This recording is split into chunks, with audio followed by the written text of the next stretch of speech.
Las noticias, protagonistas y tendencias del momento. César Miguel Rondón, en Conexión Radio. La voz que cuenta la historia mientras ocurre. Muy buenos días. Son las 9:03 de la mañana de este martes 9 de mayo del año 2023. En este momento usted sintoniza Éxitos en Conexión Radio, por Éxitos 107.1 FM, la emisora del sur de Miami, territorio Éxitos. También nos puede escuchar por la Actualidad Media Group. Esta es una aplicación que usted puede descargar de manera gratuita en su teléfono celular. Y si entra en www.éxitos107.com, además de escucharnos, nos puede ver. Recibo el saludo de Alfredo Eduardo González Pedrique, Marianela y Alfredo desde Dulcinea, Toronto, Giovanni Montilla en Lima, doña María Alicia Sifontes, muy buenos días, gracias por estar allí. Miguel Ángel Molina en Temuco, Chile, Guillermo Lozada en Georgia, Juan Bautista González en una nublada y fresca Caracas, Carlos Cuevas en Filadelfia, Euro Hernández, no nos dice dónde está, pero nos saluda a todos. Henry Moreno Hernández en Atlanta, Georgia, Guillermo Triana en Humboldt, Texas. Gracias a todos por sumarse a la sintonía de En Conexión Radio. En Conexión Radio es una producción de Floralicia Anzola para Éxitos 107.1 FM. Buenos días, Floralicia. Buenos días a todos, ¿cómo están? Laura Rodríguez está en la producción general. Muy buenos días, Laura. Muy buenos días a todos y feliz martes. Mariel Sofía Rodríguez está en la producción informativa. Buenos días, Mariel Sofía. Muy buenos días a todos nuestros oyentes y a todos mis compañeros en el estudio. Desde aquí, desde Madrid, un gran saludo. Jesús Carreño está en la edición y montaje. Daniel Patiño en los controles. Buenos días, Daniel. Buen día, César, y un buen arranque para este martes. Y ante el micrófono, quien tiene el gusto de hablarles, César Miguel Rondón.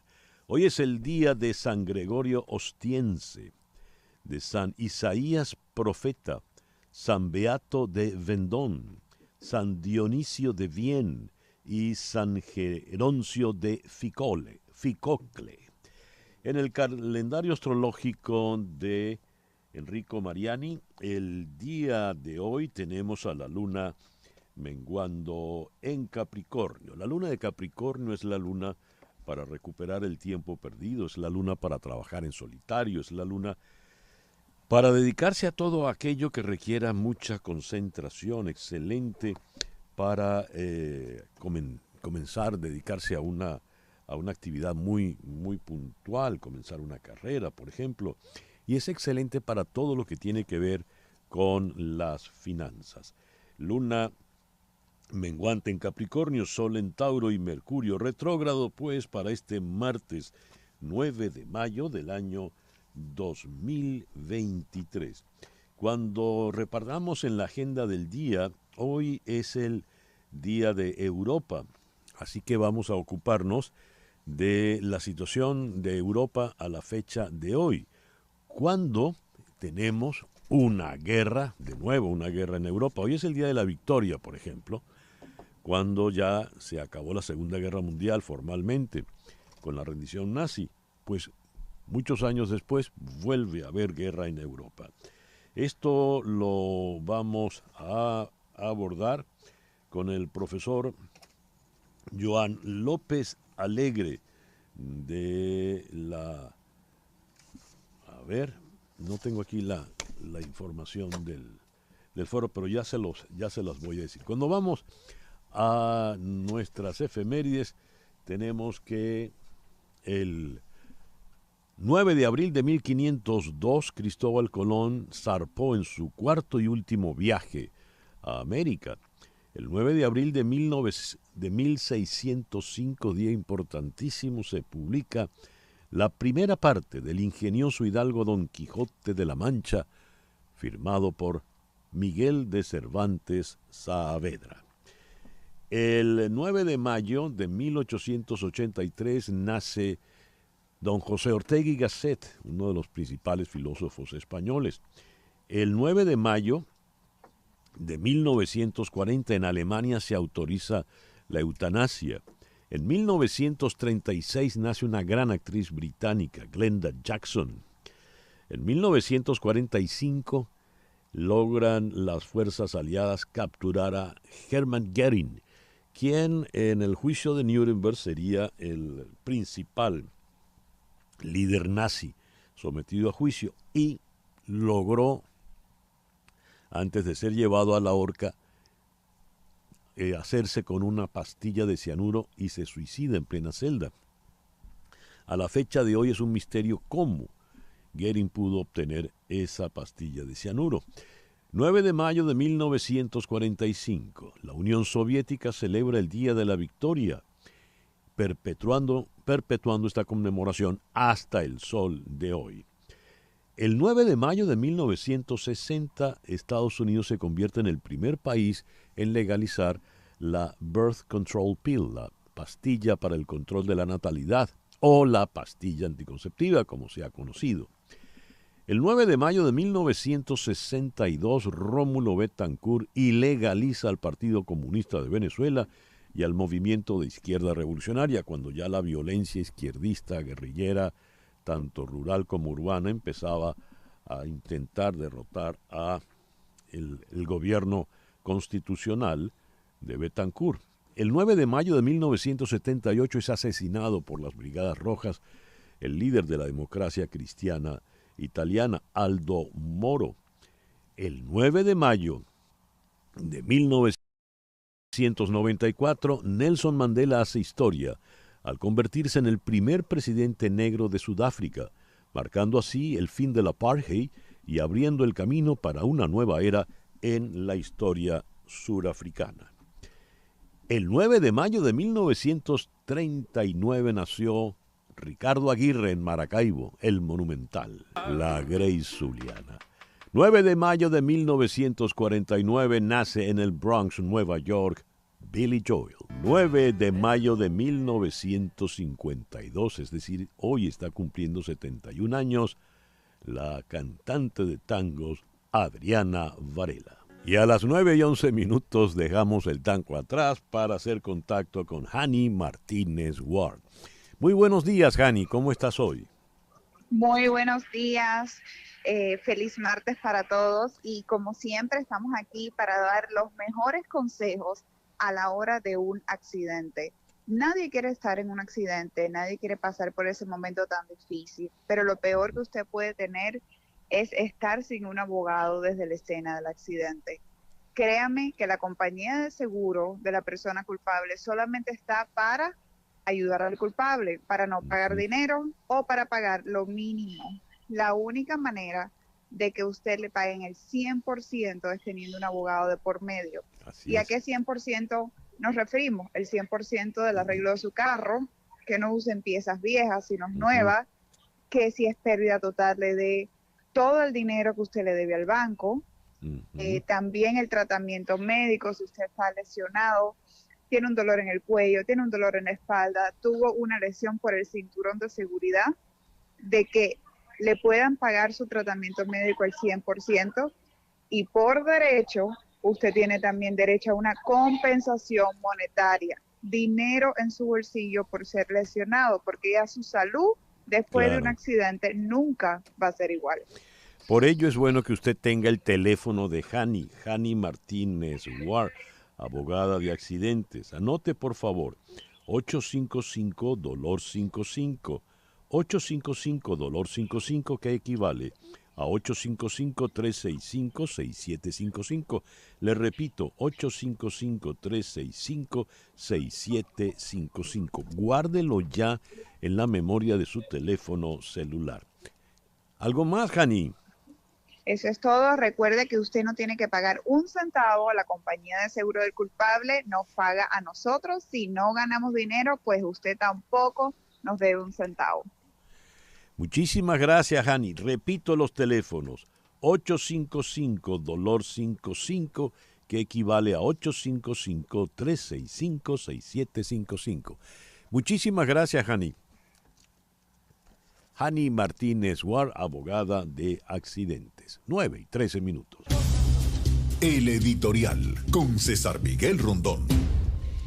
En los tiempos de la Guerra Fría, en la Plaza Roja de Moscú, frente al Kremlin, a las cúpulas del Kremlin, se montaba en la tarima el Comité Central del Partido Comunista de la Unión Soviética. Embutidos en sus abrigos, veían pasar todo el poderío militar de la Unión Soviética.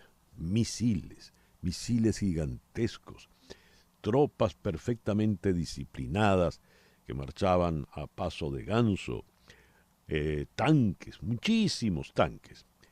Los líderes hablaban poco porque lo que estaba rodando allí frente a ellos era suficiente, ya era suficientemente elocuente para decir: he aquí nuestro poderío, si Occidente osa meterse con nosotros.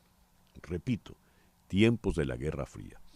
Ese desfile obedecía a lo que los rusos celebran cada año en esta fecha, el 9 de mayo, y es el Día de la Victoria. El día en que los nazis, son derrotados, se arrea la bandera nazi en la puerta de Brandenburgo y se iza en aquel entonces la bandera de la Unión Soviética. En el día de hoy se ha dado el desfile de la victoria. A diferencia de los tiempos de la Guerra Fría, no han exhibido poderío militar. Solo un tanque, y esto llama la atención. La reseña de la prensa dice: solo un tanque, unas pocas decenas de vehículos blindados, de transporte de personal, nada que ver con lo que era en años anteriores. Pero a diferencia de los líderes soviéticos, que poco hablaban, ahora sí, Vladimir Putin habló mucho, fuerte y peligrosamente.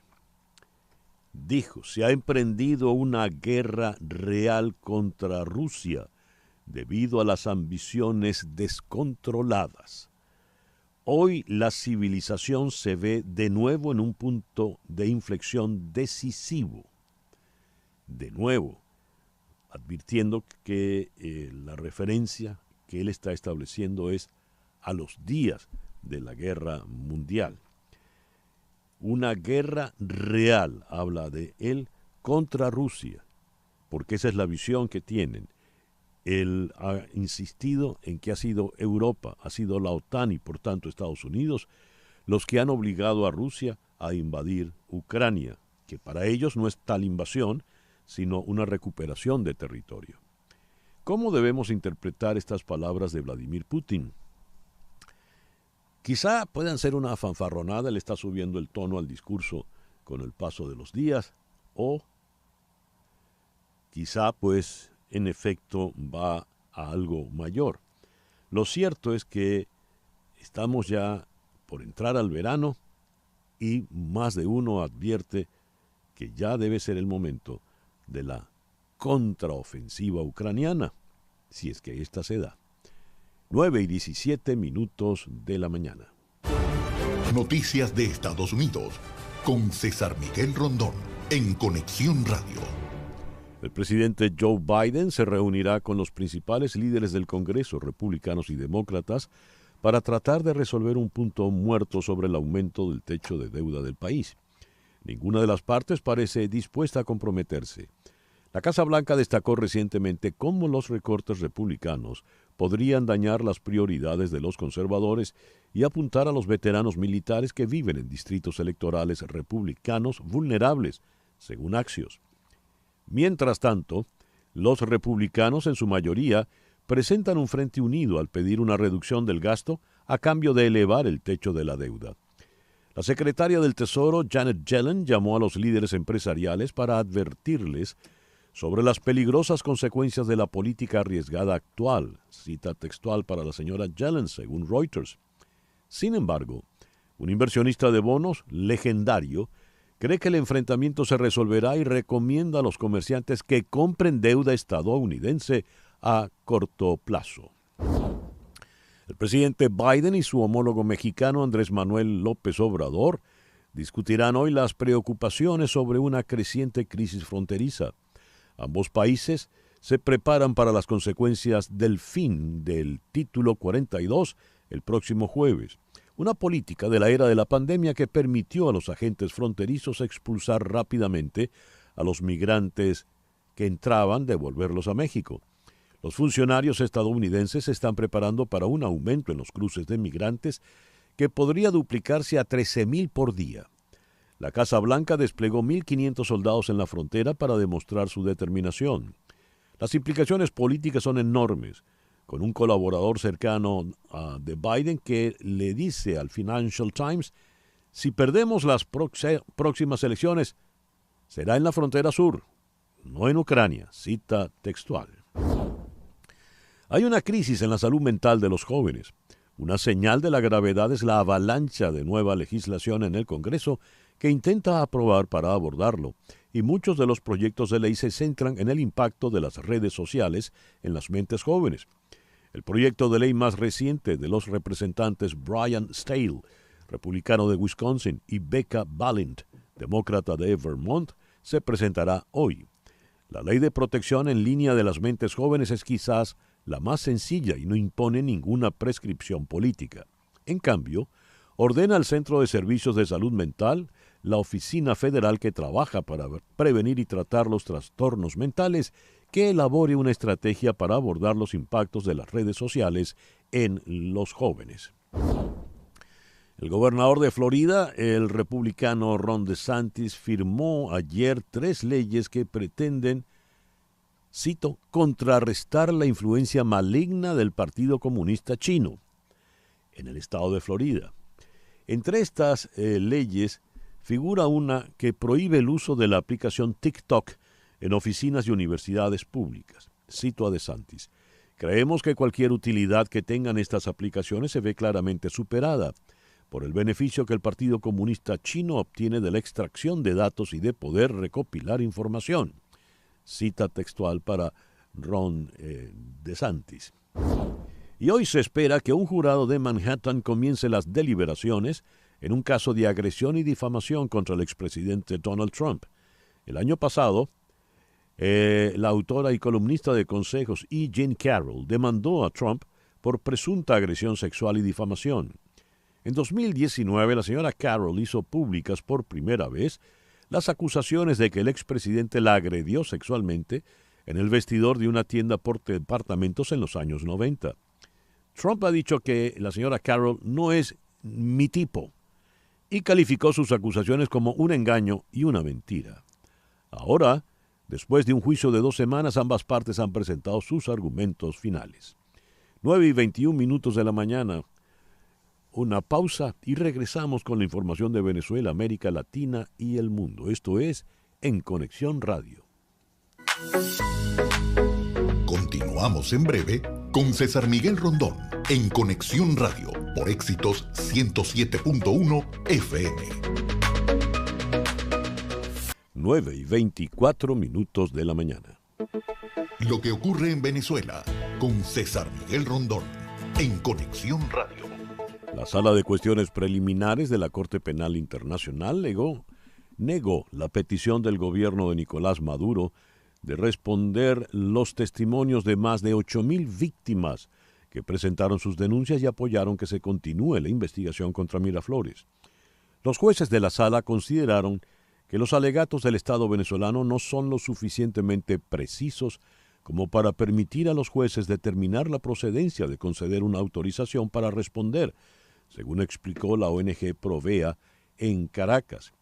También manifestaron los jueces de la CPI que las peticiones hechas son de naturaleza amplia y no identifican de manera persuasiva cualquier aspecto específico del importe del informe que requiera una respuesta de Venezuela. Además, el informe transmite las opiniones y preocupaciones de las posibles víctimas y aclaran en sus argumentos los jueces que en esta etapa ninguna víctima ha sido admitida a participar en el proceso, por lo que el nivel de respuesta previsto por Venezuela no es garantizado en la etapa actual.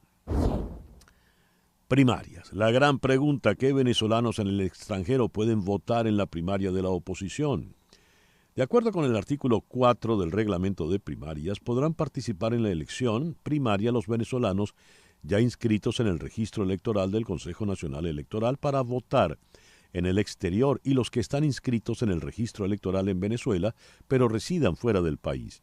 Deben actualizar sus datos ante un registro electoral para la elección primaria para poder votar en las ciudades o localidades que determine la comisión de la primaria. Este registro tiene el propósito de incorporar a los venezolanos inscritos en el CNE que residen fuera del país y que no han podido actualizar datos para aparecer como votantes en el exterior. Según el artículo 10, la actualización en el registro de la primaria será automatizado con los mecanismos de seguridad informática y de verificación de la identidad que a tal fin determine la comisión. La actualización del elector se realizará con la toma de sus datos personales y de domicilio y la validación de su identidad mediante fecha de documento, documento de identidad y fotografía. Nicolás Maduro ha criticado a Josep Borrell, el alto representante de la Unión Europea para Política Exterior, acusándolo de hablar como un guerrerista y de no abrir las compuertas a la diplomacia de la paz, lo que parece muy preocupante. Preguntamos desde Venezuela, ¿para qué es la diplomacia? ¿Para propiciar la guerra, el enfrentamiento militar, la destrucción de territorios, de pueblos, de países, para escalar la violencia armada? ¿Para qué es la diplomacia, Josep Borrell? La diplomacia es para hablar, para acercarse, para entenderse, para buscar fórmulas de paz en los peores conflictos. Lo dice el experto diplomático Nicolás Maduro. 9:27. Lo que pasa en Latinoamérica, en Conexión Radio. México. La Corte Suprema invalidó parte de una reforma electoral en el más reciente revés para el presidente Andrés Manuel López Obrador, promotor de la iniciativa, y que anticipa un incremento en las tensiones entre el Ejecutivo y el máximo tribunal. La Corte consideró que el Legislativo incurrió en violaciones al debido proceso al aprobar en menos de 24 horas los cambios a las leyes sin que los diputados de oposición conocieran previamente las iniciativas. Para los ministros, esto vulneró el principio de deliberación informada y democrática, así como los derechos que asisten a las minorías parlamentarias. La presidenta del Perú, Dina Boluarte, se reunió con el relator especial sobre derechos a la libertad de reunión pacífica de Naciones Unidas, Clement Bull, quien llegó invitado por el gobierno para conocer lo ocurrido en las recientes protestas sociales que dejaron más de 60 muertos. Y siguiendo en Perú, los familiares de los 27 mineros muertos en el incendio de la mina Yanaquiwa recibieron los restos de las víctimas en la morgue de la región andina de Arequipa, 2 días después del peor accidente del sector minero formal de Perú desde el año 2000. El gobierno de Ecuador confirmó la muerte en Colombia de un supuesto jefe criminal identificado como Junior Roldán, alias Junior o JR, buscado por las autoridades ecuatorianas como uno de los principales líderes de la banda Los Águilas, aliada de los Choneros. Chile. La Comisión de Trabajo de la Cámara de Diputados y Diputadas de Chile aprobó el proyecto que reajusta el salario mínimo hasta alcanzar de forma gradual los 500,000 pesos, unos $627 al cambio de hoy, en julio del próximo año, y que incluye un subsidio a las micro, pequeñas y medianas empresas. 9:29. Las noticias del otro lado del mundo, en Conexión Radio. En Kiev, los funcionarios ucranianos calificaron sus propias conmemoraciones como el Día de Europa, con la presencia de la presidenta de la Comisión Europea, Ursula von der Leyen, mientras varios medios informaron que los servicios secretos rusos organizaron o se infiltraron en protestas antiucranianas en toda Europa. Los mismos manifestantes falsos han sido vistos en 10 manifestaciones diferentes que documentos filtrados del Kremlin dicen que tienen la intención de sembrar división. En el campo de batalla, Gran Bretaña se está preparando para enviar misiles de largo alcance a Ucrania, mientras Polonia proporcionó 10 aviones de combate MiG-29. Temperaturas récord, sequías e incendios forestales azotaron todo el mundo. Vietnam vio 111.6 grados Fahrenheit, que equivale a 44.2 Celsius, rompiendo el récord establecido el día anterior, en el fin de semana. Laos registró 43.5 grados Celsius durante el fin de semana, mientras en España las bajas precipitaciones y las altas temperaturas están poniendo en peligro la cosecha de aceitunas. El país produce el 50% del aceite de oliva del mundo, pero la temporada pasada fue desastrosa debido a la sequía. Lo mismo está sucediendo nuevamente y muchas granjas están al borde del colapso. En Alberta, Canadá, se declaró el estado de emergencia y se evacuó a 30.000 personas después de que incendios forestales sin precedentes destruyeran 1 millón de acres de bosque. Irán ejecutó a 42 personas en los últimos 10 días, con un total de alrededor de 200 este año, según un grupo de derechos humanos. El año pasado, al menos 582 personas fueron ahorcadas, según un informe de Iran Human Rights Watch, un aumento del 75% con respecto al año anterior. Además, las ejecuciones tienen la intención de, cito, crear miedo social, no luchar contra el régimen. Las mujeres iraníes continúan resistiéndose a la ley del velo. 2 actrices destacadas fueron acusadas durante el fin de semana por quitarse el hijab en público.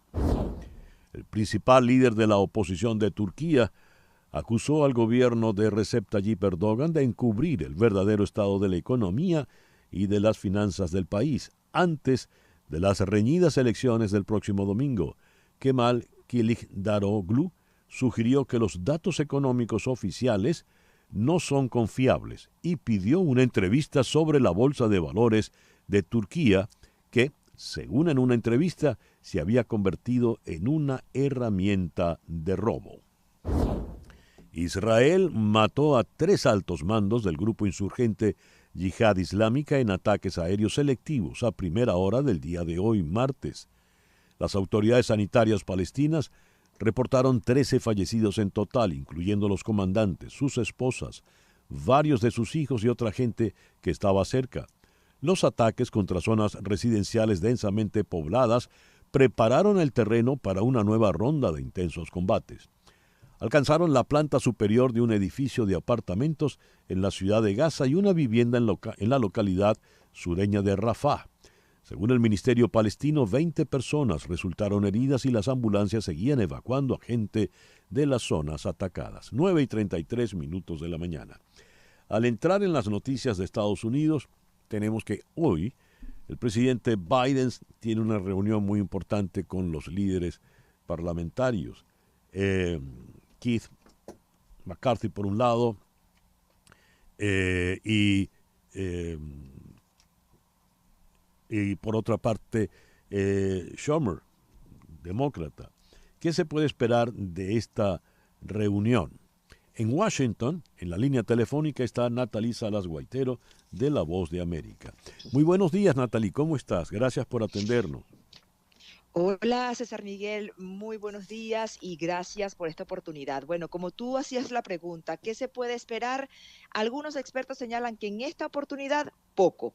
¿Por qué? Porque las negociaciones están trancadas entre republicanos y demócratas con esto del techo de la deuda, que no es más que extender la capacidad de endeudamiento de Estados Unidos. Esto no es una práctica que sea aislada, es una práctica más bien normal de la economía. Se ha hecho en 78 oportunidades desde el año 1960, pero evidentemente que ambas fuerzas políticas en el Congreso comienzan a a presionar para reducir el gasto. Esto es lo que señalan los republicanos. Y la reunión del día de hoy, como tú decías, es muy importante porque el presidente Joe Biden citó a los líderes principales de ambas cámaras. Estamos hablando del senador Mitch McConnell por el Partido Republicano, igualmente Kevin McCarthy, quien es el presidente de la Cámara Baja, de la Cámara de Representantes, y por el otro lado de los demócratas irían Hakeem Jeffries, quien es de la Cámara de Representantes, y el senador Chuck Schumer. Entonces, ¿qué busca el presidente Joe Biden? Tratar de buscar acuerdo con los líderes principales de ambos partidos que puedan de alguna manera inclinar la votación en la Cámara para extender el techo de la deuda.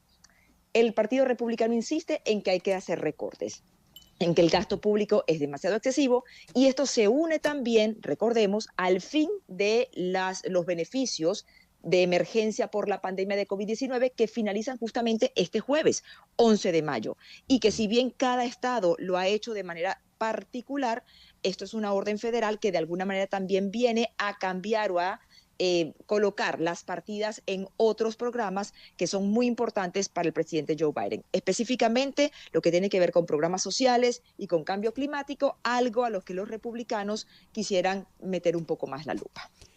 Natalie, tradicionalmente el tema del techo de la deuda no era mayor problema porque conscientes todos de que Estados Unidos no puede entrar en default, estamos hablando de la primera economía del mundo, pues al final siempre se acordaba subir el techo de la deuda.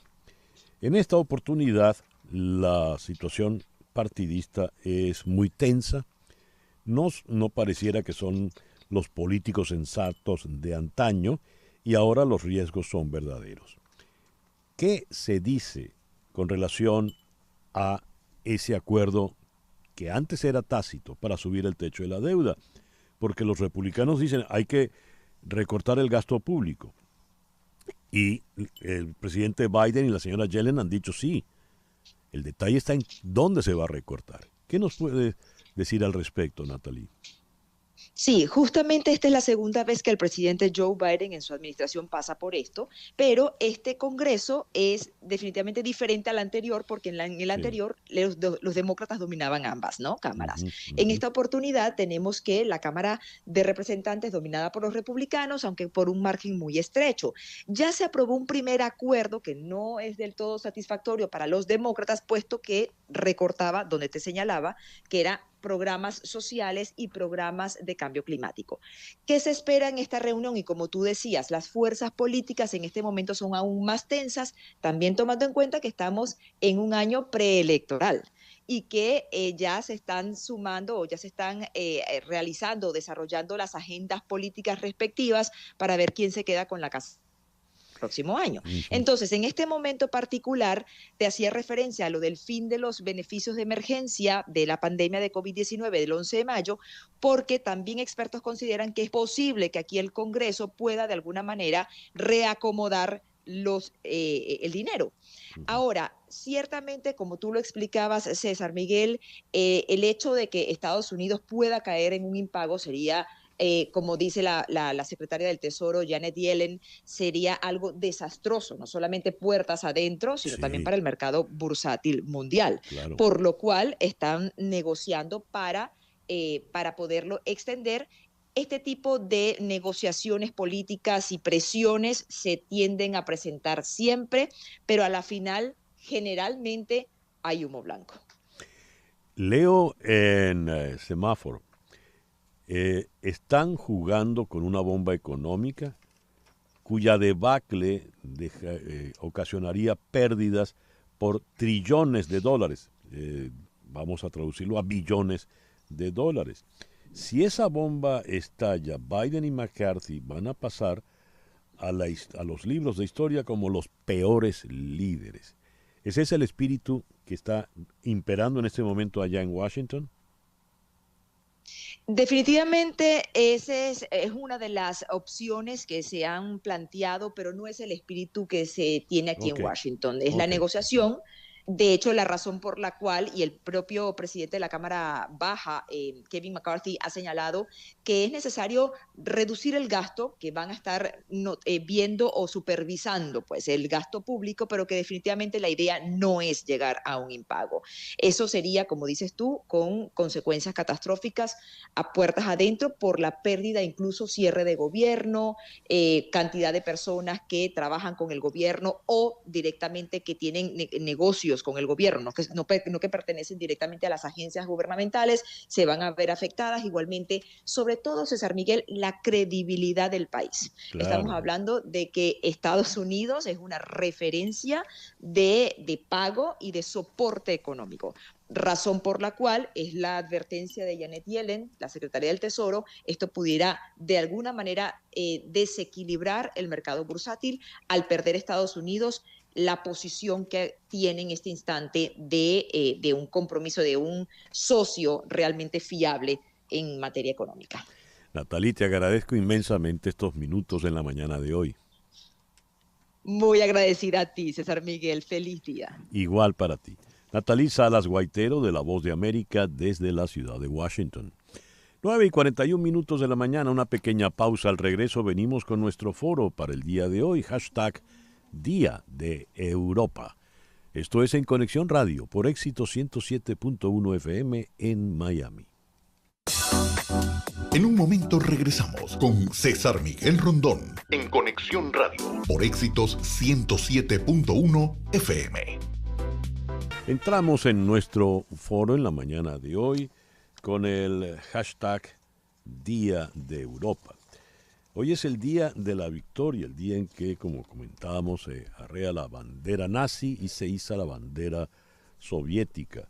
Allí en Moscú es el día en que capturan a Hermann Göring, es el día en que pues ya no hay nazis, es el día victorioso para que venga la democracia.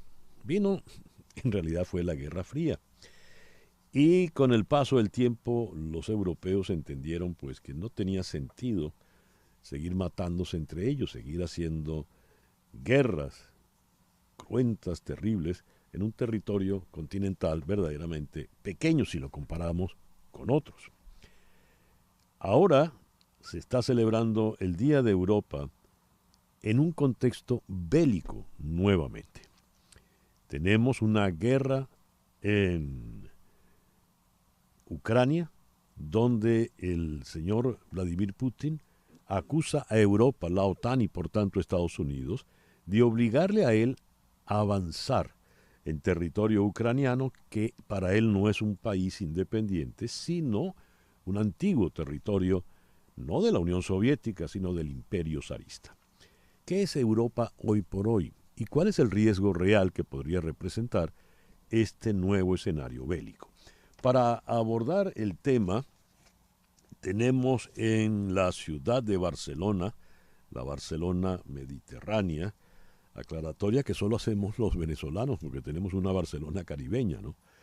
En la Barcelona mediterránea, el profesor Joan López Alegre, profesor de la Universidad Abad Oliva, autor prolífico, su último libro bajo el título "Y si me presento a las elecciones", es una suerte de cómo dar el salto a la política y presentarse con éxito a unas elecciones municipales, autonómicas, generales o europeas. Y no está Joan. Perdón. Ahorita está Orella. Perdón. Joan viene después y después hablo del libro de Joan. En este momento tenemos en Madrid al profesor José Luis Orella, quien es doctor en Historia y doctor en Derecho y es profesor titular de la Universidad CEU San Pablo. Doctor Orella, muy buenos días, muy buenas tardes por allá, gracias por atendernos. Muy buenas tardes. A ver, doctor Orella, hice la presentación haciendo alusión al tema de la guerra. ¿Qué es Europa hoy, de nuevo con una guerra en su territorio?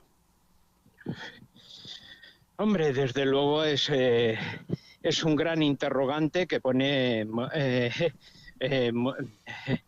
desde luego, bueno, pues muchas necesidades de interpretación. O sea, Europa geográficamente es una península de Asia. Lo que le define eso es su cultura, son sus raíces, ¿no? Principalmente su identidad cristiana, como bien lo demuestra un poco cuando se conformó esa Comunidad Económica Europea, pues con De Gasperi, con Adenauer, con Morris Schuman. Ahora, en la actualidad, Europa, después de un progresivo secularismo, bueno, pues tiene desde luego, bueno, pues muchas preguntas sobre su identidad en ese aspecto, porque es muy respondida, pues bueno, pues por la pluralidad de sus gentes y esencialmente también, pues por esa evolución que muchos definen como líquida, un poco sobre los principios en los cuales debe basarse la civilización propiamente europea. En este caso, la guerra de Ucrania pues no deja desde luego de ser, de recordar que todo lo que Europa de repente consiguió en los últimos tiempos, o sea, una paz duradera, unos países que más o menos han aprendido de la historia para no declararse la guerra, para vivir en paz, para entenderse, para comprenderse, todo se puede ir al traste de repente, ¿no? Y desde luego el gran interrogante, ¿quiénes somos los europeos? ¿Qué somos?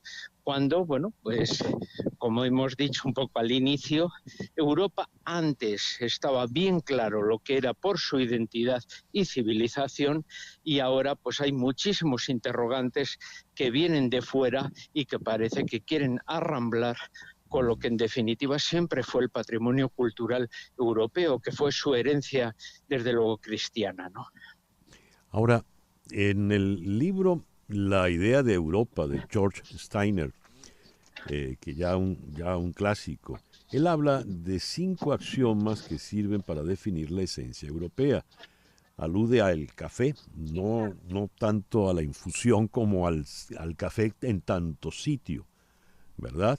Que es una tradición europea en toda Europa.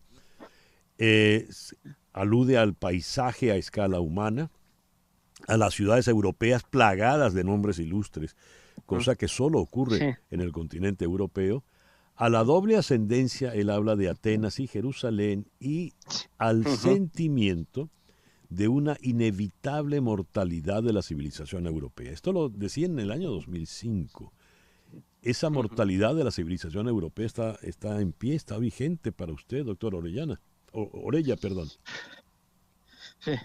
No, hombre, desde luego no cabe duda de que en este momento tenemos ese proceso agónico, pero en el sentido un poco etimológico de lucha, ¿no? De pugna, ¿no? O sea, nuestra herencia romana, griega y también galilea, ¿no? Un poco se entrecruzan y ahora en este momento, desde luego, es muy discutida, ¿no? Y vemos una Europa en pleno invierno demográfico, ¿no? Y desde luego que únicamente se ve salvada pues por la gran aportación de inmigrantes de otros continentes que desde luego vienen con su propia personalidad. En el caso de los que provienen de América, con una cultura, con una identidad propia, pero hija un poco de la vieja Europa y desde luego con una vitalidad novedosa. Pero sí que Europa desde luego se alumbra a una especie de nuevo mundo, ¿no? En ese aspecto, desde luego ya no hay una vuelta atrás a un mundo con sus características positivas y negativas. Ahora vamos a un mundo completamente diverso, más plural, más diverso, que tiene retos positivos, pero también cuestiones propiamente muy negativas, porque Europa siempre ha sido vista en muchos aspectos como esa identidad, como esas raíces para otros, ¿no? Y así para saber un poco tener ese suelo firme. Y el que Europa pierda su suelo firme no deja de perderse muchas bases de lo que son, bueno, pues de las conquistas de los derechos, de la libertad y de otros aspectos, ¿no? Fíjese que vuelven ahora Europa. Le leía a Irene Vallejo, la eminente filóloga, autora de El infinito en un junco, en un artículo reciente que ella titula La mancha humana, donde me llamó profundamente la atención esta frase. ella habla del migrante, del que viaja, y dice, a ver, se me fue la cita en este momento, dice, cuando los nuestros viajan son valientes emprendedores, cuando los europeos salieron a conquistar el mundo. Y ahora, quienes vienen son rechazados como parásitos. ¿Qué es esa migración que tanto preocupa en Europa en este momento? En Italia gobierna una señora que teme que los italianos pierdan su identidad frente a la migración. Y la derecha francesa, por ejemplo, habla de los riesgos de una Francia sin ciudadanos, gobernada sin ciudadanos, por ciudadanos no europeos. ¿Cómo ve usted esa situación? Hombre, desde luego es un momento como hemos dicho, de grandes interrogantes, ¿no? Y donde se preguntan muchas de las flexibilidades. En ese aspecto, pues los italianos se enfrentan, por ejemplo, con una situación muy novedosa para ellos, porque Italia fue unificada de una manera más reciente, ¿no? Francia, claramente, desde luego, bueno, pues se ven casi en un proceso de sustitución. En el caso de España estamos más tranquilos, quizá porque nuestro discurso hispánico nunca fue basado en temas, por ejemplo, raciales. Para nosotros la hispanidad siempre ha sido una idea cultural que aglutinaba desde alguien que fuera meramente amerindio desde los Andes, a alguien que fuera malayo en Filipinas, a alguien que fuera africano en Guinea Ecuatorial. Por lo tanto, la flexibilidad que mostrábamos era mucho mayor, la capacidad de adaptación, de absorción, como se demuestra. Tenemos una capacidad, desde luego, en la que todavía esos sentimientos que podríamos denominar de miedo, de fobia un poco a la gente de fuera, pues no lo tenemos a la gente de Hispanoamérica, porque no dejan de ser miembros de la familia, con un aspecto diferente, pero en los cuales desde luego sí que nos sabemos comunicar en una misma lengua, en una misma religión o en una misma gastronomía, que es una expresión cultural, ¿no? Hasta un filipino tiene una especie de arroz con pescado, etcétera, que se asemeja al arroz valenciano, o el guaso chileno se parece desde luego al cordobés, o el charro salmantino, desde luego, bueno, pues al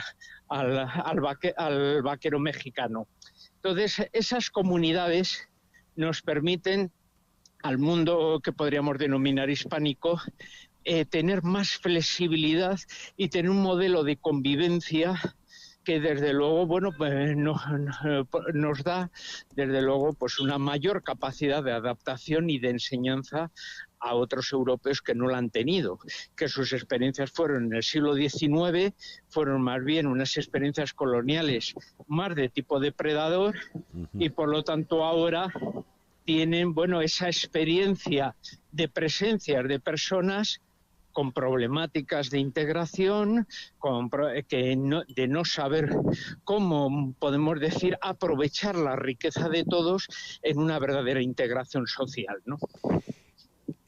Para concluir, doctor Orella, uno de los libros que a mí más me impresionó, porque, en fin, nos dio un panorama total de lo que era Europa, sobre todo desde principios del siglo pasado, es la memoria del ayer, El mundo de ayer, Memorias de un europeo, de Stefan Zweig. Y ya que le había citado Steiner dice que los odios étnicos, los nacionalismos chauvinistas, las reivindicaciones regionalistas han sido la pesadilla de Europa. Ese europeo, esa Europa que dibujó también Stefan Zweig y a la que hace alusión ahora el señor Steiner, ¿sigue vigente o corre riesgo de desaparecer?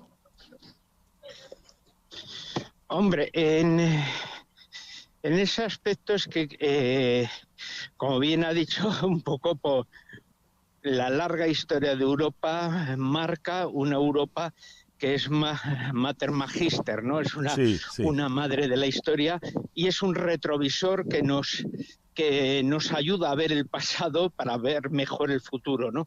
Pero también hay que hacer una diferencia, tenemos como una especie de gafas bifocales, ¿no? Los países un poco más antiguos, que casi nuestra ascendencia proviene desde el siglo V, nos da una particularidad más bien de visión cultural, de visión literaria.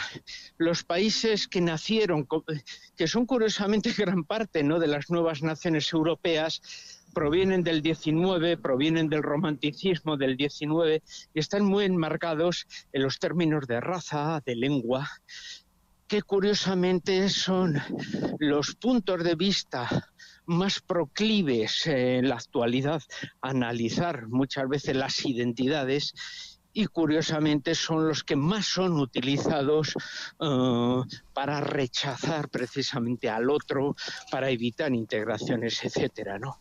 Ya. Un poco volviendo en eso, incluso los propios europeos, no todos somos iguales, tenemos problemas. España, por ejemplo, es un ejemplo de unidad en su pluralidad, y muchas veces tenemos problemas en ser entendidos por el resto de los europeos por esa uniformidad, muchas veces étnica, lingüística, nacidos un poco del 19, que nos provocan y favorecen. En este aspecto yo creo que los que tenemos esa formación un poco más hispánica, que curiosamente es más hija del clasicismo, permite más ese diálogo, ese encuentro con los demás, ese ecumenismo, esa, podemos decir, tolerancia, ¿no?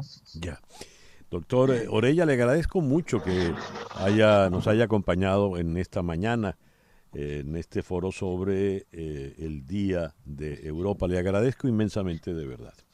El doctor José Luis Orella, el doctor en Historia y Derecho, es profesor titular en la Universidad CEU San Pablo en Madrid, desde donde nos habló. Vamos ahora a hacer una pequeña pausa y al regreso, ahora sí vamos a conversar con el profesor Joan López Alegre en Barcelona para hablar de esa Europa ya más contemporánea, sus retos, la guerra, el aspecto económico de la Comunidad Europea y qué tanto peso tiene en el resto del mundo. América Latina, con la que tiene vínculos directos, por ejemplo, España, Europa misma, internamente, Estados Unidos, China, en fin. Eso al regreso con este foro #Día de Europa. Esto es En Conexión Radio por Éxito 107.1 FM. Son las 10:02.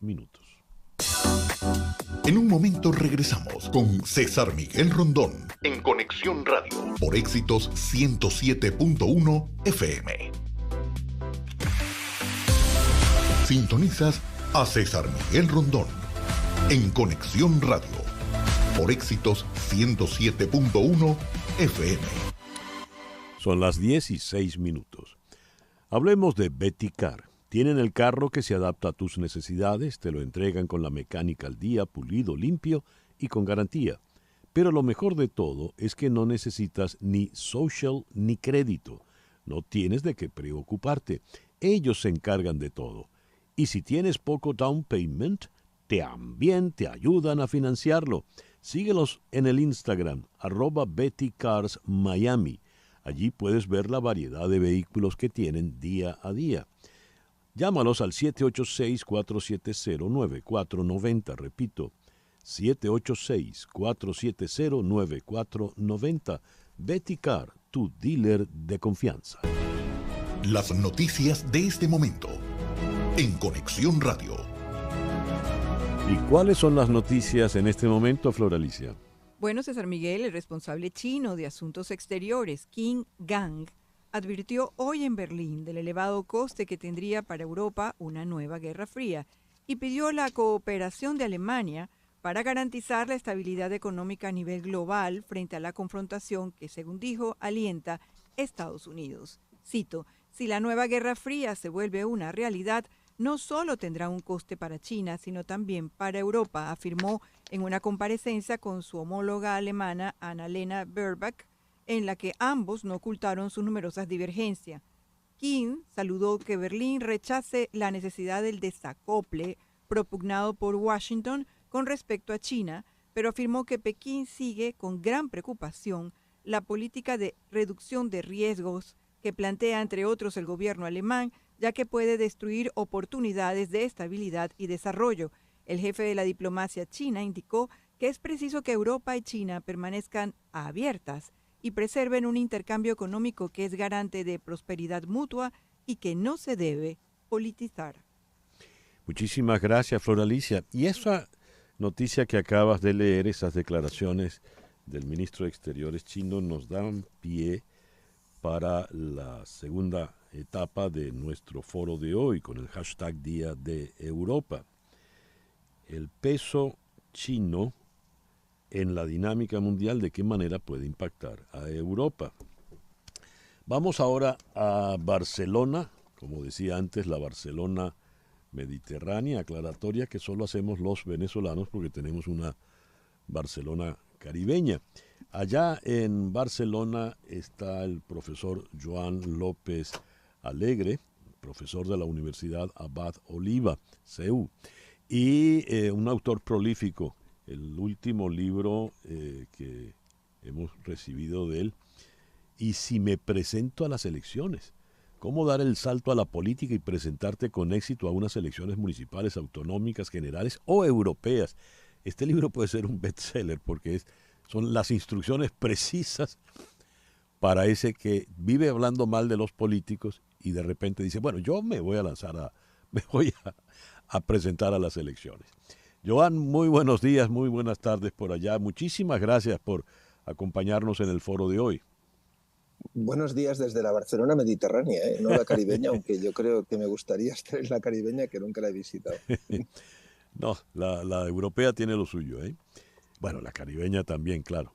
A ver, Joan, en los tiempos de la Guerra Fría, Europa era como un apéndice de lo que ocurría entre esos dos grandes bloques, que eran Estados Unidos por una parte, liderando el mundo occidental, y la Unión Soviética por la otra. Esto hacía que Europa se dividiese, había una Europa tras el telón de acero, como lo definió Churchill, y había una Europa que podría representarse perfectamente en lo que era el Berlín de la posguerra, esa ciudad fracturada con un muro de por medio, donde se enfrentaban pues occidentales, democráticos y comunistas orientales. No hay ya muro en Berlín, ya no existe eso y la Europa de hoy es muy distinta. Rusia invade Ucrania, hay de nuevo una escena bélica distinta a la que ocurrió en los 90 con la guerra de los Balcanes, que para los europeos estaba como un poco más allá. Y ahora tienes a Estados Unidos, que no es el poderío de la Guerra Fría, y nuevos personajes en acción. China, por ejemplo. ¿Qué es Europa hoy por hoy en eso que antes llamaban el concierto de las naciones? Joan López Alegre. Bueno, tú hablabas de la caída del muro de Berlín. El muro físicamente efectivamente no existe, pero el muro sí pervive en las mentalidades, en la política, en la sociedad, en la economía. En el momento de la historia que tú estás contando, a final del siglo XX, las autoridades europeas tuvieron un debate que fue muy intenso sobre las dos opciones que había en aquel momento en Europa. Y lo intento explicar rápidamente por no hacer perderte tiempo ni a ti ni a la audiencia. Una opción era profundizar en la homogeneización y la unidad de los países que en aquel momento, que eran 15, formaban parte de lo que en aquel momento era el mercado común europeo, que luego fue la Unión. Por tanto, tender a una armonización fiscal, armonización laboral y crear una moneda única para todos. Y la otra visión era, hay que abrirse a gran velocidad hacia los países de la Europa del Este, los que estaban, como tú apuntabas, al otro lado del muro de Berlín, con el fin de crear una gran Europa como espacio de libertad. Finalmente se impuso ese segundo criterio, pero la realidad ha sido que esa apertura hacia la Europa del Este, la incorporación incluso de territorios que formaban parte de la antigua Unión Soviética, como Lituania, Estonia, Letonia, y de países que estaban al otro lado del muro de Berlín, como Polonia, Rumanía, Hungría, Checoslovaquia, que hoy es Chequia y es Eslovaquia, y una parte de los países que formaban parte de la antigua Yugoslavia, que actualmente son parte de la Unión, como Eslovenia o como Croacia. lejos de ser un proceso de unidad europea, ha provocado una Europa a varias velocidades. Hay países de Europa que tienen euro y otros países que no tienen euro. Hay países de Europa que están en proceso de incorporación al euro y otros que sencillamente, aunque son países ricos, no quieren tener euros, como puede ser el ejemplo de Dinamarca. Y sobre todo, hay una gran reticencia de una parte de países de Europa del Este a someter sus políticas a la coordinación con Bruselas, porque hay un temor atávico al control por parte de una capital exterior. Varsovia, Praga, Bratislava temen que pueda pasar con Bruselas lo que les pasó con Moscú. Ya sé que obviamente somos una democracia y que la Unión Soviética es una dictadura comunista, pero eso hace, que sean países soberanistas, países contrarios a continuar en el proceso de integración y países que obstaculizan el progreso de Europa. Interesantísimo.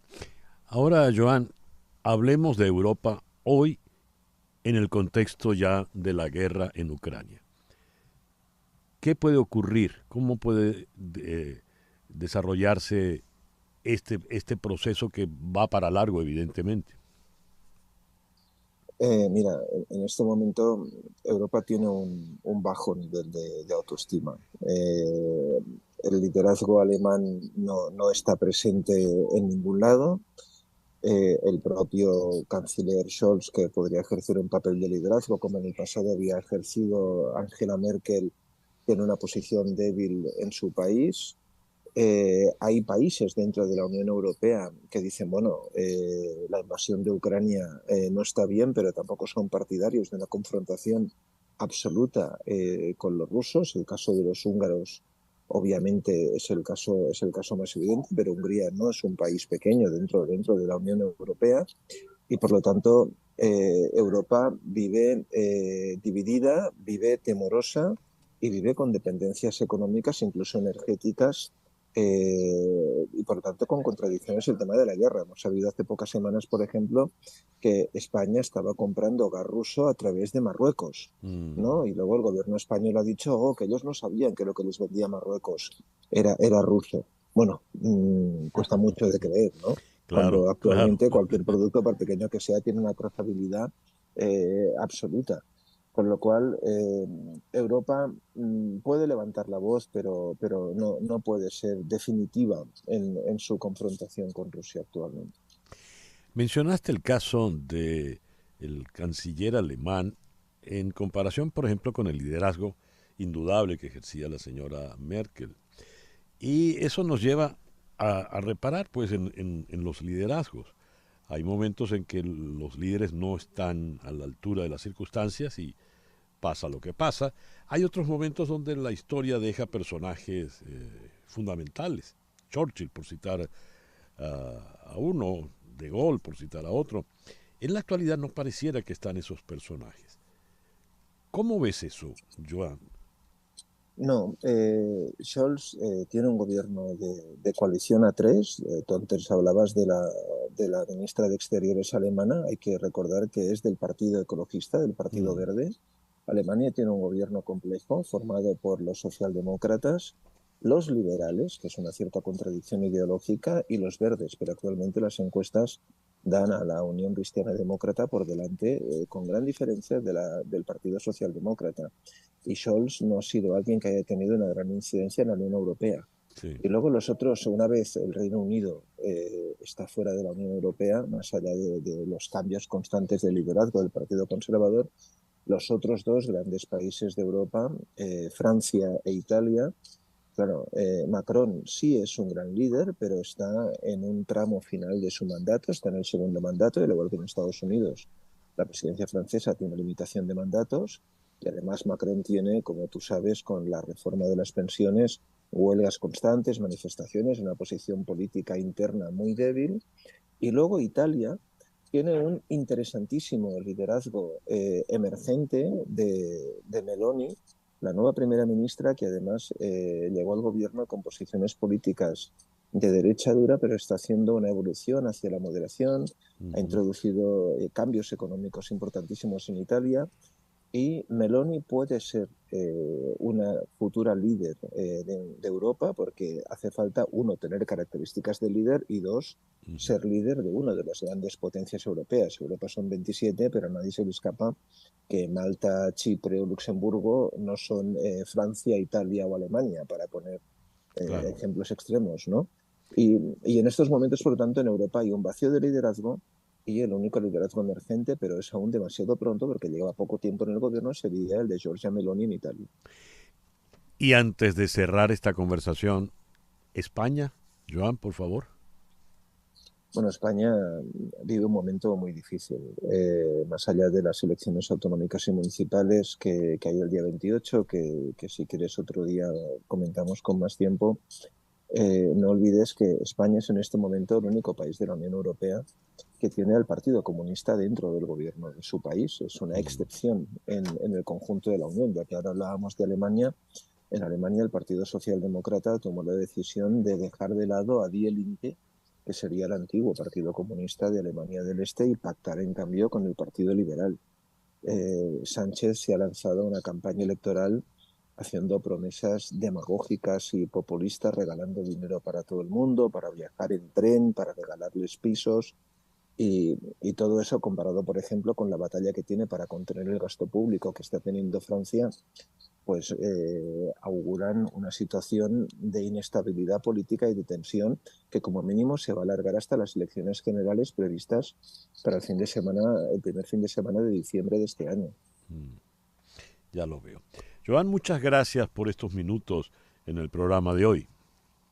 A vosotros, buenos días y feliz Día de Europa, que aquí no es festivo, o sea, esto no es el 4 de julio como para vosotros, o sea, hoy es el día de la firma de la rendición incondicional de Alemania.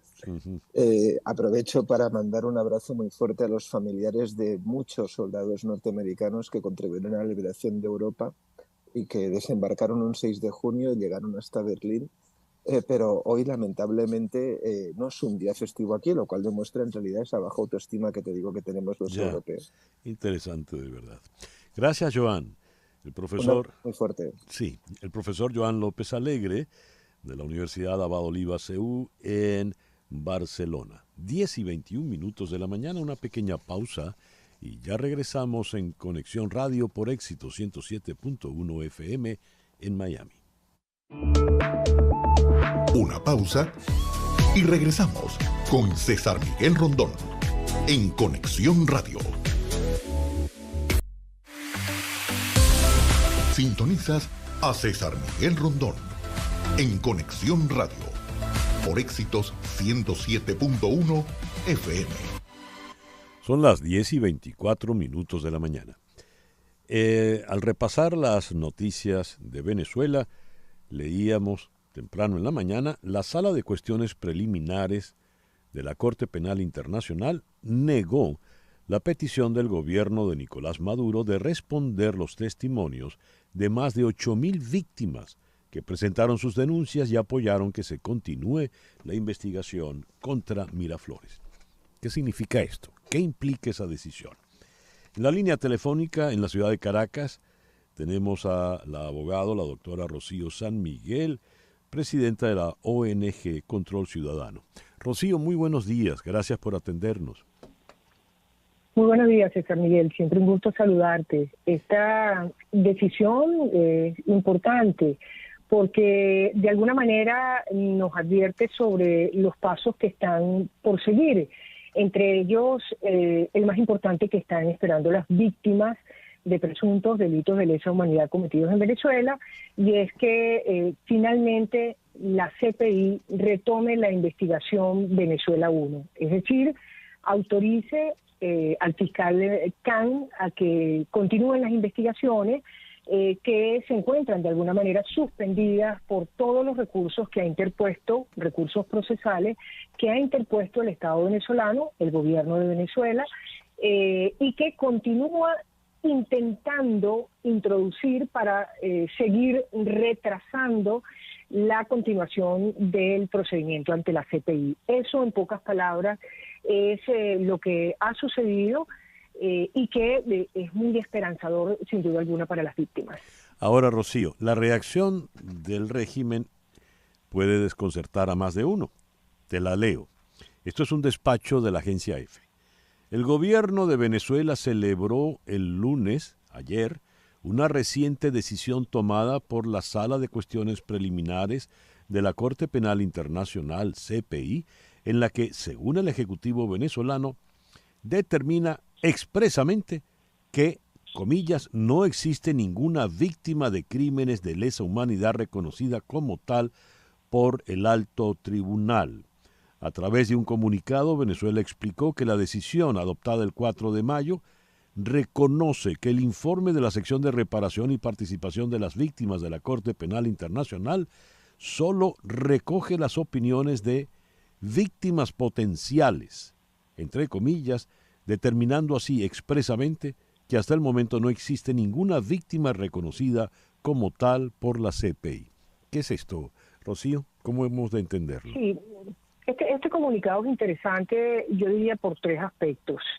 El primero de ellos es porque se inscribe en el mecanismo de propaganda clásico que emplean los gobiernos autoritarios para tratar de llegar a las masas y explicar un revés.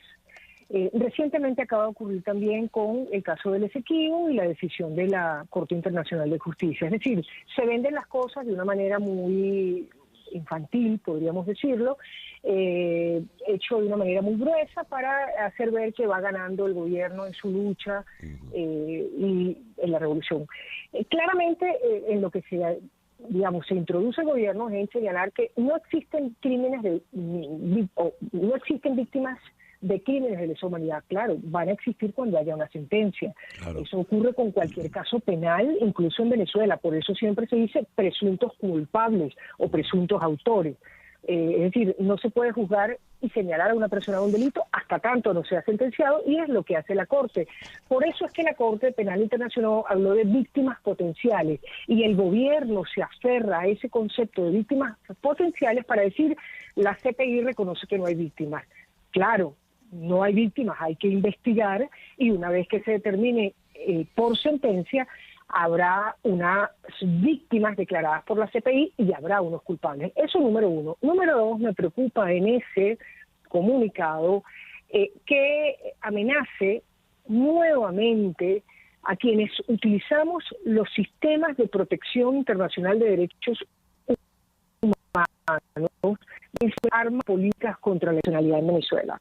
Aquí hay que advertir que la Constitución otorga a los venezolanos el derecho de acudir a instancias internacionales, y no se puede amenazar a víctimas, a defensores de derechos humanos, a abogados, activistas por acudir a esas instancias. No se puede decir que se utiliza esto como arma política contra la institucionalidad, cosa que vuelve a amenazar el Estado. Y el tercer punto, importantísimo, César Miguel, lo que demuestra esta respuesta del canciller es que Venezuela no quiere y no puede judicializar los casos en el país, pues no reconoce la comisión de delitos de lesa humanidad.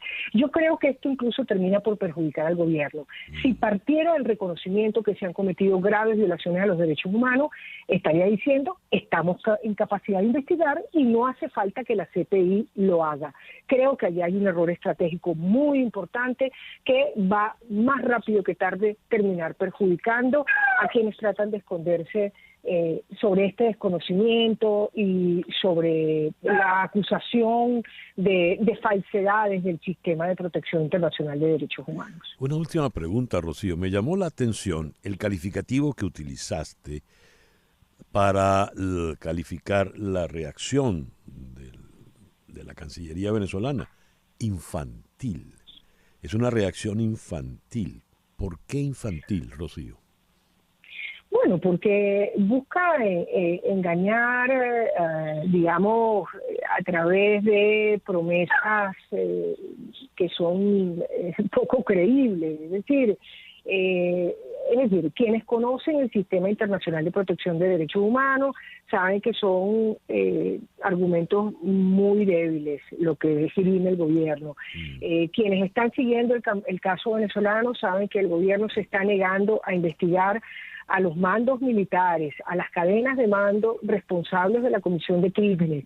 Quienes conocen el derecho internacional público saben que más rápido que tarde va a haber la reanudación de la apertura de la investigación y muy probable, César Miguel, de continuar esta actitud del gobierno, que a mi modo de ver es infantil, errática y poco estratégica, más pronto que tarde podremos amanecer con una orden de detención contra algún mando civil, político o militar en Venezuela por la presunta comisión de delitos de lesa humanidad. Al más alto nivel. Al más alto nivel. Porque de eso se ocupa la CPI. De eso es que se ocupa la CPI. Ya. Rocío, muchísimas gracias por estos minutos en el programa de hoy. Un placer para mí, como siempre. Rocío San Miguel es abogado y es la presidenta de la ONG Control Ciudadano. Nos habló desde Caracas. Son las 10:32 de la mañana. Contratar los servicios de un abogado de inmigración es un asunto serio. Establecerse en Estados Unidos requiere de trámites que debes transitar solo con abogados con mucha experiencia y conocimiento del sistema. Las abogadas de Canelo Fadul Immigration, especialistas en visas de inmigración laboral, familiar y humanitarias, entre otras, suman más de 55 años de experiencia, asesorando desde la solicitud de la visa hasta la obtención de la residencia y posterior ciudadanía. Su equipo de trabajo está comprometido con los inmigrantes, buscando soluciones que alcancen los objetivos de cada uno de sus clientes. Ofrecen siempre la mejor alternativa para establecerse en los Estados Unidos. ¿Necesitas asesoría para inmigrar? Llama entonces al 305-579-9218. Repito, 305-579-9218. Di que llamas de mi parte y la primera consulta es gratis. O escribe a inmigraya@canerofadul.com. Canero Fadul, Immigration, reputación, confiabilidad y efectividad. Hoy tendrán un encuentro telefónico Joe Biden y Andrés Manuel López Obrador. Migración es el tema fundamental a conversar, pero hay tanto que hablar en estos dos países separados apenas por el Río Grande. Vamos a Ciudad de México. Allí está la periodista Verónica Méndez. Verónica, muy buenos días, gracias por atendernos. Qué gusto saludarte, César. Muy buenos días. Efectivamente, el presidente Andrés Manuel López Obrador en un par de horas estará hablando con el presidente de Estados Unidos, Joe Biden, para discutir temas de migración, como bien lo señalas, pero también van a hablar sobre el tráfico de fentanilo y la cooperación económica. El presidente López Obrador ayer anunció esta reunión al tiempo en el que directamente acusaba a los gobernadores republicanos de Florida y de Texas por lo que dijo, usar el dolor de los migrantes para promoverse electoralmente. César, el presidente López Obrador dijo que el encuentro virtual entre ambos mandatarios será alrededor de las 9:30, en casi 2 horas más, en 1 hora y media más, de esta mañana, 9 de mayo, y en esta reunión que por distintas agendas no se había podido realizar, pues se va a realizar de manera virtual este martes. Te agrego un dato, hoy el presidente López Obrador amanece literal, furibundo, muy enojado, César, muy encaprichado, porque ayer la Suprema Corte de Justicia de la Nación le tiró su reforma electoral, la primera parte del llamado Plan B electoral, y con ello las reglas para la elección presidencial del 2024 se mantienen vigentes, no se mueven, y son las reglas con las que López Obrador no quiere que se llegue a la contienda del 2024. Por eso es porque hoy amanece muy enojado, acusando, señalando al Poder Judicial de ver por intereses de las minorías y no por los intereses del pueblo. Pocas ocasiones como la de hoy es como hemos visto al presidente López Obrador muy enojado, y lo que le sigue, César. Furibundo fue el calificativo que usaste. ¿Qué quiere decir? A ver, ¿por qué te pareció que estaba furibundo? ¿Qué dijo? ¿Qué? No, está muy molesto en la forma en la que habla, la forma en la que se paró esta mañana la forma en la que está dando la conferencia de prensa matutina, acusando muy enojada, muy muy molesto contra los ministros de la Suprema Corte de Justicia de la Nación, que ayer dijeron no, aprobaron muy mal ese plan, violaron la ley orgánica del Congreso, no siguieron las pautas legislativas, sus diputados no aprobaron de manera correcta este proceso legislativo. Y entonces se para muy enojado y dice que los abogados los moldearon, así dijo, a estos abogados los moldearon para apoyar a las minorías, no para apoyar al pueblo. Pero voy a buscar la manera, voy a buscar la forma de reformar el Poder Judicial de México. Y es que el presidente López Obrador tiene que entender que la República Mexicana está constituida por 3 poderes de la Unión: el poder legislativo, el poder ejecutivo, que es el que él representa, y el poder judicial, que es el que representa la Suprema Corte de Justicia, los jueces, los magistrados, que tienen el deber de corregirle la plana tanto al ejecutivo como al legislativo cuando hacen mal las cosas. Verónica, por eso es porque está muy molesto el presidente César. Furibundo, me gustó el calificativo. Verónica, el problema del presidente López Obrador es el que tienen todos los populistas, que cuando hablan del pueblo, hablan de ellos en particular. Es decir, pareciera que López Obrador personifica él solo a todo el pueblo mexicano. Efectivamente. A ver, para que entiendan nuestros oyentes fuera de México, ¿qué era lo que quería López Obrador reformar en este proceso electoral, que fue lo que ocasionó y dio pie a esas manifestaciones masivas que se dieron no solo en Ciudad de México, sino en otras ciudades? ¿Qué era lo que quería López Obrador que ya no va a poder tener? Palabras más, palabras menos, para que nuestra audiencia entienda. El presidente Andrés Manuel López Obrador quería desaparecer al Instituto Nacional Electoral, al INE, al órgano rector, al árbitro electoral de este país, porque decía, gastan mucho dinero, se mueven con sus intereses personales, los consejeros del INE son unos corruptos, no. Entonces, él mandó una reforma, primero constitucional, para desaparecer al INE, pero como no le alcanzaban los votos en el Congreso, ni Morena ni sus aliados sumaban los votos necesarios para una reforma constitucional para desaparecer al INE, entonces él mandó unas reformas a leyes generales que las denominaron Plan B electoral. Como el Plan A no prosperó, el Plan constitucional, entonces mandemos unas leyes de reformas generales que no necesitan la mayoría calificada, que nada más con la mitad más 1 se aprueban. Entonces, esas leyes dijeron, bueno, los morenistas y sus aliados en el Congreso sí las pueden aprobar sin ningún problema. Ok, pero las aprobaron y las aprobaron mal. Violentaron el proceso legislativo, parlamentario. Es lo que ayer le dijo la Suprema Corte. Sus leyes fueron aprobadas mal. Ni siquiera la Corte entró al fondo de las leyes, César. Ni siquiera entró a estudiar qué implica modificar cada uno de esos artículos de leyes generales. No. Ayer la Suprema Corte le dijo, ustedes actuaron mal, legisladores, diputados, morenistas y sus aliados hicieron mal las cosas. Y entonces, por eso dijeron, esto no pasa. Y López Obrador, evidentemente, hoy amanece furibundo contra los jueces, los magistrados y los ministros de la Suprema Corte, que ayer le dijeron, ¿qué cree? Que sus diputados hicieron bien mal las cosas y este Plan B, primera parte, no pasa.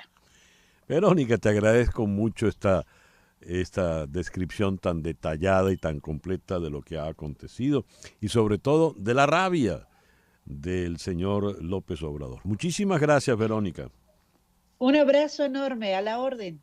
Verónica Méndez, periodista desde Ciudad de México. 10:42 de la mañana, una pequeña pausa y ya regresamos en Conexión Radio por Éxito 107.1 FM en Miami. Continuamos en breve con César Miguel Rondón en Conexión Radio por Éxitos 107.1 FM. Leo que 3 venezolanas organizan el primer Congreso Iberoamericano de Letras, un evento virtual con las escritoras y escritores más reconocidos de habla hispana. 9, 10 y 11 de junio, es decir, el mes entrante, se realizará este primer Congreso Iberoamericano de Letras, un encuentro virtual de carácter educativo cuyo objetivo es que los participantes puedan empezar su andadura en el mundo literario y obtener herramientas para desarrollar, escribir y publicar sus propios textos de la mano de 11 de las autoras y autores más importantes del panorama literario iberoamericano. Entre las organizadoras está Patricia Rosas Godoy. Vamos entonces a Madrid para hablar con ella. Hola Patricia, buenos días, buenas tardes por allá, gracias por atendernos. Hola César Miguel, buenos días para ustedes y buenas tardes desde Madrid. Feliz de poder hablar contigo de nuestro congreso. ¿Cómo lo han concebido, Patricia? Bueno, nosotras tres, Mari Carmen Cervelli, quien vive en Medellín, Valentina Rosas Godoy, mi hermana y yo vivimos en Madrid, somos periodistas de formación y además desde hace unos años nos dedicamos al mundo editorial. Hacemos mentorías, hacemos edición y nos dimos cuenta de que primero que la formación en escritura suele ser muy costosa, muy cara, pero también que la gente venía a nosotras y se sentía que no eran capaces de escribir porque no se habían formado en ello, ¿no? Era como esa falencia, era como no me he formado en esto, entonces no me quiero lanzar a escribir, ¿qué es lo que quiero hacer, no? Porque mucha gente tiene el sueño de publicar un libro, de escribir un libro y por múltiples razones no se lanzan al vacío y una de ellas es por formación. Entonces, un poco juntando todo esto, decidimos ser nosotras la opción que le dé a estas personas que quieren comenzar a escribir o que ya tienen textos y no saben qué hacer con ellos o que simplemente disfrutan de la lectura y de la escritura sin pretensiones de ser publicados y darles esta opción en donde los autores y las autoras más importantes de habla hispana de los últimos años, todos galardonados con los grandes premios de la literatura en español, fuesen los profesores y fuesen quienes les dieran estas herramientas, los secretos, las técnicas que ellos utilizan en sus propios libros. A ver, leo que va a estar María Dueñas, Sara Jaramillo Klinkert, Brenda Navarro, Cristina Campos, Neus Arqués, Eduardo Sacheri, Ayanta Barili, Carla Guelfenbein, a mí me gusta mucho lo que escribe Carla, Juan Gómez Jurado, sí. Rodrigo Blanco Calderón y Alice Kellen. Rodrigo veo es el único venezolano que han incluido. Sí, para nosotras era muy importante que hubiese, siendo Congreso Iberoamericano, que hubiese representación de toda Iberoamérica. Y bueno, ahí está Rodrigo por un lado, por Colombia está Sara Jaramillo, por México está Brenda Navarro, Chile, Carla Gelfenbein, Eduardo Sacheri, además, bueno, ganador de un Oscar, ganador de Premio Alfaguara por Argentina. Así que bueno, tratamos de que la balanza estuviese equilibrada y que tuviésemos a alguien pues de cada país, ¿no? Una representación variada. Muy bien. ¿Y cómo lo estructuraron? A ver, yo quiero participar. ¿Qué hago y qué voy a encontrar? Primero tienen que ingresar en congresodeletras.com y registrarse, comprar la entrada. Inmediatamente cuando compran la entrada van a recibir un link con una masterclass gratuita. Esta masterclass la pueden tener, compren o no compren la entrada, la consiguen en la página web con María Dueñas, que nos enseña a cómo estructurar y planificar una novela. Y luego ya, a partir del 9 de junio, vamos a tener clases en directo, que eso es muy importante porque las opciones en Internet suelen ser clases grabadas y estas van a ser en directo, con lo cual los asistentes van a poder interactuar y hacer las preguntas que quieran. Magnífico. Y vamos a tener 3 días de clases nosotros hemos diseñado un curso variado y que realmente consideramos que son las herramientas que se necesitan para al finalizar el congreso y que la persona pueda decir, ok, ya yo puedo empezar a escribir una novela y tengo un panorama integral de lo que necesitamos, ¿no? La primera clase es iniciación a la creación literaria con Cristina Campos, luego también tenemos desarrollo de la creatividad, un curso de autoficción y ficción, tenemos técnicas narrativas, marketing incluso para escritores, documentación para las historias, también tenemos creación de personajes, fundamentos de la novela romántica, fundamentos del thriller y cómo escribir un cuento, que es Rodrigo Blanco quien nos va a estar dando esa clase. Muy bien. ¿Quién se ocupa del thriller? Se ocupa Juan Gómez Jurado. Él es un escritor español, es el escritor español más leído por 3 años consecutivos, los últimos 3 años consecutivos, y además ahora mismo van a poder ver una adaptación de su trilogía Reina Blanca en la televisión. Y además él es un personaje completamente histriónico, es muy divertido, esa clase va a estar muy buena. Muy bien. Bueno, danos los datos para los interesados para que puedan ya ponerse en contacto con ustedes, Patricia. Sí, pueden seguirnos en Instagram donde está toda la información en @Congreso de Letras, @Congreso de Letras, y nuestra página web donde además pueden ver la agenda, los horarios, los ponentes y la información general del Congreso es congresodeletras.com. Allí pueden comprar la entrada que hasta el 31 de mayo pueden conseguir un precio especial, así que los animo a que ingresen en congresodeletras.com y se inscriban en este primer Congreso Iberoamericano de Letras. Todo el éxito del mundo, Patricia. Muchísimas gracias, César Miguel. Gracias por atendernos. Patricia Rosas Godoy, organizadora del primer Congreso Iberoamericano de Letras. Son las 10:53 de la mañana. Fe y Alegría celebra 68 años trabajando por la educación en Venezuela y queremos invitarte a apoyarlos comprando su rifa anual de manera virtual. Para participar y comprar las entradas, entra en www.rifa.feyalegria.org. Repito, www.rifa.feyalegria.org. Con tu aporte, colaboras directamente con la educación de más de 115,000 estudiantes de las escuelas de Fe y Alegría. Repito, para que compres tus tickets, www.rifa.feyalegria.org. Las noticias de este momento en Conexión Radio. Y ya para cerrar, ¿qué noticias tenemos en este momento, Flor Alicia? Bueno, César, a la que se refería Verónica Méndez, y se trata justamente del presidente mexicano Andrés Manuel López Obrador, que anunció este martes, como dijo ella, furibundo, que enviará una iniciativa de reforma constitucional para que los ciudadanos elijan de forma directa a los ministros de la Corte Suprema de Justicia de la Nación. Dijo, para que el pueblo elija a los ministros, como lo establecía la Constitución Liberal de 1857 en la época del presidente Benito Juárez, que los ministros los elegía el pueblo, expuso el mandatario en su rueda de prensa matutina. Sus declaraciones se producen después de que la Corte Suprema de Justicia mexicana invalidó el lunes la primera parte de la polémica reforma electoral de López Obrador, conocida como Plan B, porque la mayoría en el Congreso violó el proceso legislativo durante su aprobación en febrero pasado. El presidente detalló, el presidente mexicano, que enviará la propuesta en septiembre de 2024, antes de dejar el gobierno, pero tras las elecciones del próximo año, en las que se renovará el Congreso, y él espera que su alianza de partidos recupere las 2/3 partes necesarias del legislativo para reformar la Constitución. Añadió, esa mafia solo el pueblo puede enfrentarla. Te quiero comentar esta otra noticia, César, porque no quiero que se me pase. Esto ocurre en Tailandia.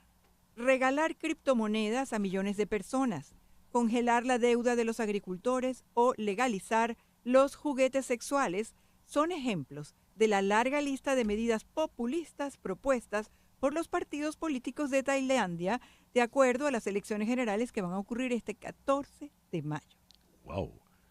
Uno ha oído de regalos electorales, pero juguetes sexuales. Juguetes sexuales, esas son medidas populistas que están incorporando en la campaña, que finalmente sabremos noticias de ella cuando ocurran las elecciones este domingo. Aparte de ser hoy 9 de mayo, el Día de Europa, el Día de la Victoria sobre el Nazismo, el Día del Recuerdo y la Reconciliación, es también, escuche usted, el Día Mundial del Calcetín. Día Mundial de los Calcetines Perdidos. Blancos de colores con rayas, puntos o figuras divertidas, los calcetines perdidos tienen también su día. ¿Cuántos calcetines has perdido y no han aparecido jamás? La palabra calcetín proviene del latín calcea y a su vez de la palabra calceus, zapato. Se estima que los primeros calcetines surgieron en el año 256 en Egipto. Era un trozo de lana que se utilizaba para proteger los pies. En Venezuela les dicen medias, nadie les dice calcetín. ¿En Colombia también? También en Colombia les dicen medias. Bueno, le dedicamos este día a Kiko Bautista, que no usa medias. Exacto. Son las 10:57 de la mañana. En Conexión Radio es una producción de Floralicia Anzola para Éxitos 107.1 FM, con Laura Rodríguez en la producción general, Mariel Sofía Rodríguez en la producción informativa, Jesús Carreño en la edición y montaje, Daniel Patiño en los controles y ante el micrófono, quien tuvo el gusto de hablarles, César Miguel Rondón.